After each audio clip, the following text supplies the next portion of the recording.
I'm sure you all know Jordan Peterson. Yeah. Um, he was talking about this whole issue of waking up, of having this experience of enlightenment or awakening or metamorphosis or satori, where you go from feeling that you're just a sort of individual, what Alan Watts called a skin encapsulated ego. And that narrow identity just drops, and you feel that you're literally one with everything that's arising. You're one with the entire universe. The entire universe is arising within you, as a matter of fact. But that's a very, very common experience in most of the great paths of waking up around the world. For everything from Vedanta Hinduism to Zen Buddhism to Christian mysticism and so on. It tends to be an area that modernity and post-modernity have left out. It's just very rare that people know very much about that, let alone that they're actually practicing something that will help them have a waking up experience. So Jordan Peterson, whether you like him or not, he at least generally has some sort of evidence to back up what he's saying. And so he was talking about this waking up consciousness, and he was contrasting it with our ordinary, limited, narrow consciousness. So he's referring to these as sort of these two major types of consciousness that human beings have. And he said, more or less direct quote, the evidence for these states is overwhelming. The fact that they both exist is not deniable. And that was the specific phrase he used. It's not deniable. And that means the waking up experience, the evidence for that is overwhelming. It's not deniable, literally. But how many colleges will you go to and learn a practice of waking up? Not that many. So is that, I mean, all of the cultures that have introduced waking up, every single one of them have made a distinction between ultimate truth and relative truth. And relative truth is something that you can get from science, for example.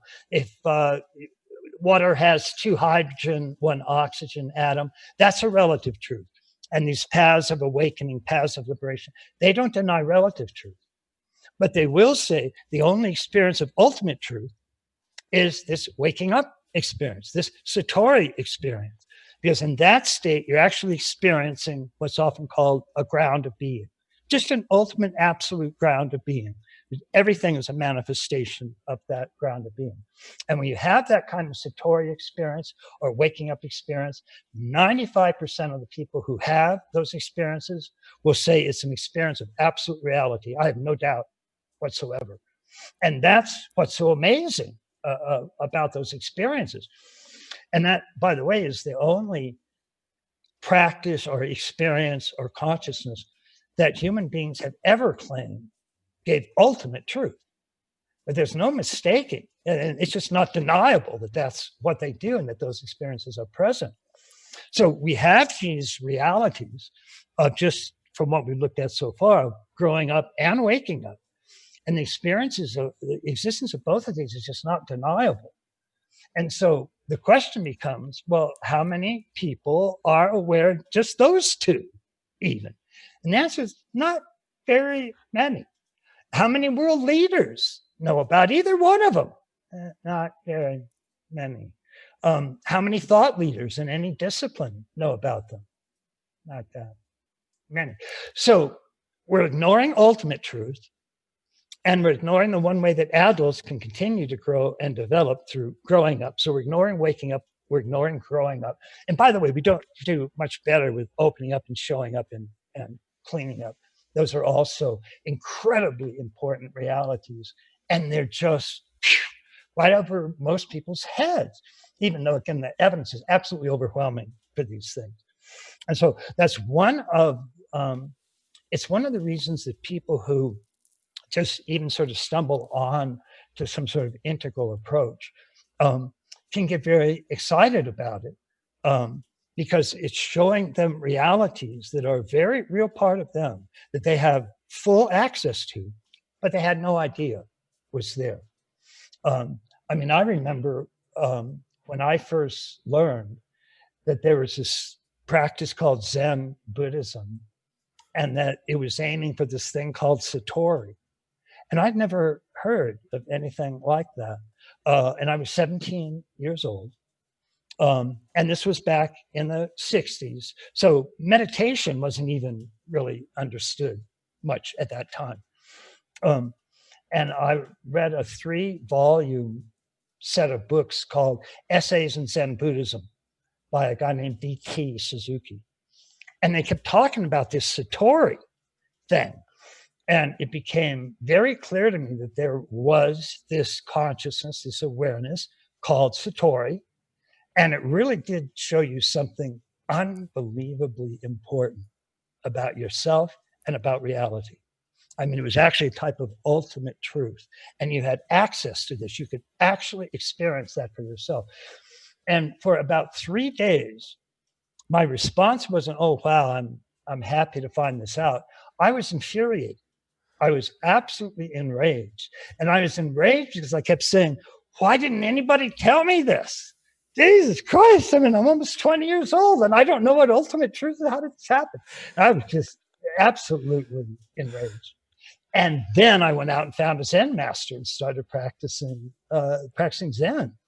So it's not gotten much better, even though most people know what meditation is and so on. But if you look at classes for yoga now, it's always billed as, it'll relax anxiety, it'll help with depression, it'll help with insomnia, it can even help lose weight, it'll help you at work. And that meditation was never invented to do any one of those things. Wherever it emerged, it all had the same goal. It was invented to discover God. And that's it. That's what meditation is for. That you don't even hear that much when you sign up for a yoga class. So we haven't gotten that much better. And certainly if you look at an overall integral framework, one of the things we want to do is really just open our minds to these kinds of truths that are out there. And by the way, the only kinds of truths that we include in an integral framework are indeed ones that we have a, quote, overwhelming amount of evidence for. These are not just my ideas. So these are very important. And then the whole framework itself, the whole idea is, okay, now you've got the point of how to look for all these other different kinds of truths. So keep going. I mean, don't stop. Go on and do something like metamodernism and so on. I mean, all of that is absolutely fine. And that's what the framework is meant to do. As soon as we see something else that's important being included, then we usually steal it, because that's what we try to do, is include everything that's real. But that's how it's supposed to be used. Mm-hmm. And what we found in a peer-reviewed journal on specifically this type of integral framework, we call it AQAL, AQAL, is that at last count, over 60 human disciplines had been reinterpreted according to this integral framework. So we had integral art, integral business, integral psychotherapy, integral conflict theory, integral history, and so on, through 60 other disciplines that realize that you can take all of these other elements, these are all real elements, and you can reinterpret the discipline you're in, including all those other elements, and it'll profoundly change what you're doing and the types of truth that you can acknowledge. And of course, the more truths that you can acknowledge, the better off you are, the better off we all are, basically. I'm interested to know about some of the transition points and what you see reflected in today's conversations in postmodernism and meta-modernism. There's one thing I've noticed, you brought up Jordan Peterson. A criticism of him is that he uses the language of green to attempt to deconstruct green. And to me, that seemed like an integrative thing to do, but people seem to understand it as he's operating from green, therefore that's the level he's at. So I wanted to know what your perspective was on the tools of deconstruction for the level that people are at, that they use within that level. So using green to deconstruct green, orange to deconstruct orange. Yeah. Yeah. And that was, you mentioned the people at Rebel Wisdom, which is, I think, a terrific site. And they're an important part of this large thing that's called the intellectual dark web. And they had carried an article that said, in essence, something like Ken Wilber and Integral best explains the rise of the intellectual dark web. And so they wanted to do some interviews with me. And I eventually said, fine. And so they came out and we did a nonstop 5-hour interview discussion. And then they put it up as sort of 3 individual presentations on their website. And probably the question that we spent the most time on and that they were most concerned with is, well, first of all, their specific website was founded because of Jordan Peterson. So obviously they had an interest in his work and what he was saying. But what bothered them is what he really was emphasizing, whether it sounds like he was using green or even using second tier, but the values he was particularly emphasizing in terms of equal opportunity and individual freedom were values that came from this orange, world-centric enlightenment stage of development. And they were concerned because they didn't think that was sounding integral enough. And they thought that if he was coming from integral, that he would have to include that green postmodern stage. But all he did was attack that. So he was really coming from orange, and because he didn't include green, and that was a problem. And so what I tried to convey was that I actually thought that Jordan and a very large percentage of the people on the intellectual dark web, I think they really are, in most cases, coming from this integral second tier stage at whatever degree of that. But again, the point about that whole second tier stage or stages of development is that it really does work with wholeness. I mean, that's what it looks for. It's trying to find unities, the way things fit together. And it doesn't have the mentality of almost every first tier structure. And by the way, that first tier, that's about 95% of the world's population. And the single sort of common factor with all of those is indeed, I think I'm right, everybody else is wrong. And so the common pursuit of a discipline at a first tier stage is, let me gather the evidence showing I'm right, and then everybody who disagrees with me is wrong. That's just sort of how that works. But at second tier, it's almost always questions like, how can everybody be right? Everybody's got the human brain isn't capable of producing 100% error. I always say nobody's smart enough to be wrong all the time. So the views that people have, they have to be true but partial. And that's the problem. So the question isn't how to get rid of them. It's how to take that truth and fit it with all the other truths. What kind of framework can do that? Because they all exist out there. They're already existing together.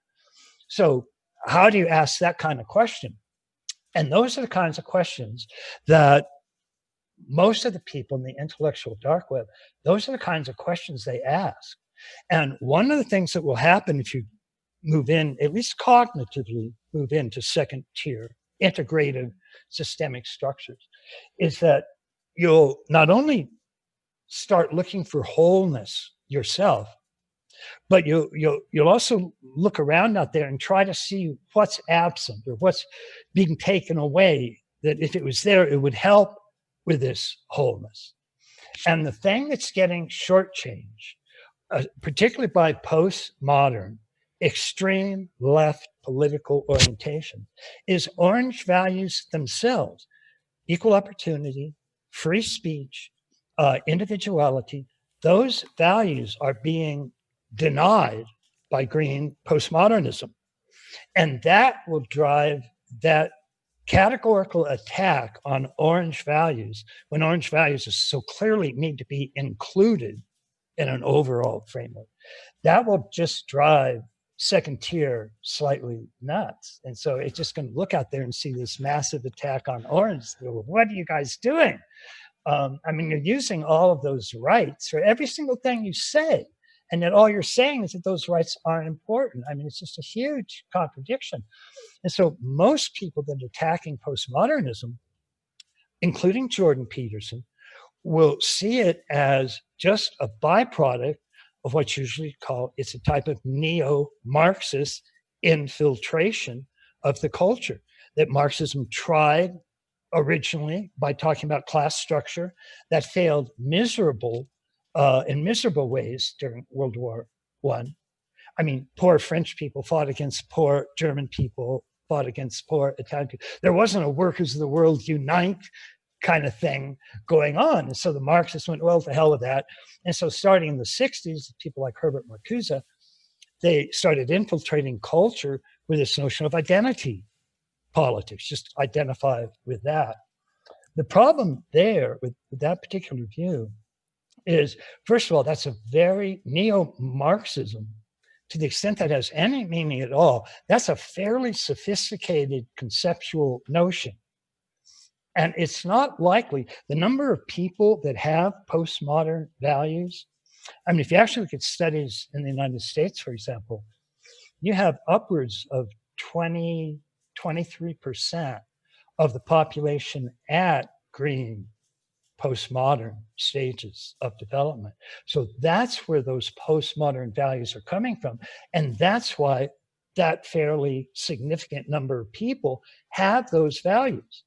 If they had those values, because neo-Marxism had just seeped out of higher college education and it seeped out into the culture until it bushwhacked 20% of the population, that would be a really neat trick to pull off. And I just don't think most people run around saying, okay, what's the leading edge notion coming out of college that I can identify my values with today? Oh, look, here's these green postmodern values. Let me identify with those. But if that's the stage of development that people have to go through on their own overall development, that will explain it much, much better. And also just the very structure of green, to actually look at the test results of all of the different researchers that have studied it, you really do see values that represent these extreme green, far left political views. So you really do get this it's an egalitarian orientation, whereas orange is meritocracy.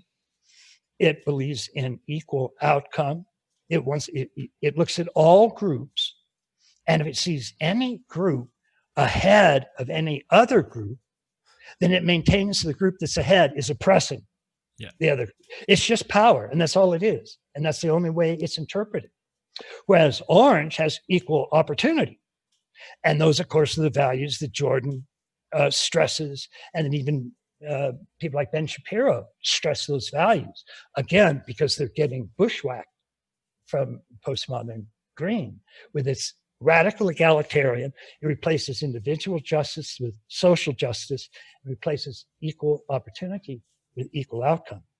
So that can be explained much better than some sort of cryptic neo-Marxist viewpoint slipping out and infecting housewives in Minneapolis. I mean, so what is happening is, in my opinion, and this is what I attempted to get across in our discussions with Rebel Wisdom, is that as people grow and develop, so as each stage becomes a part of the higher stage. It's actually the whole of one stage becomes a part of the whole of the next stage. It's very much like going from atoms to molecules, from molecules to cells, cells to organisms. Each one of those whole atoms become part of whole molecules become part of whole cells. That just continues right into human development and in our interior stages as well.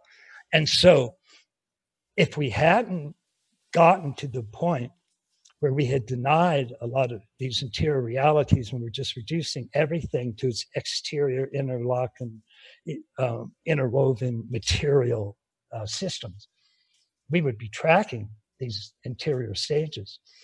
But what happens is, even as somebody moves from orange through green into second tier, into these integrated stages, they're actually including the basic elements of orange and green in their own makeup, in their own structure.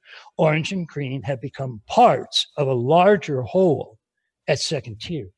And so they're using green, even if they're not consciously aware of that, and even if they consciously don't like that, because what they like is wholeness.